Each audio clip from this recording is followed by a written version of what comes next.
నిన్ను ఆశ్రయించిన భక్తులపై వ్యామోహము కలవాడా స్వామి, ఇంద్రనీలమణి వంటి శరీర కాంతి గలవాడా, మార్గశీర్ష వ్రతాన్ని చెయ్యడానికి కావలసిన వస్తువులను కోరి వచ్చాము.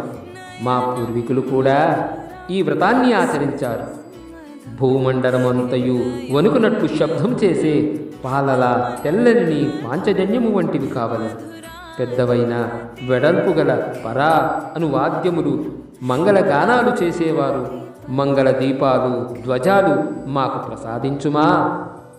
లోకాలన్నిటినీ నీ చిరుబొజ్జలో దాచుకొని ఒక లేత ఆకు మీద పరుండిన ఓ వటపత్ర సాయి, నీవు మమ్ము అనుగ్రహింపుమా అంటూ వేడుకుంటున్నారు.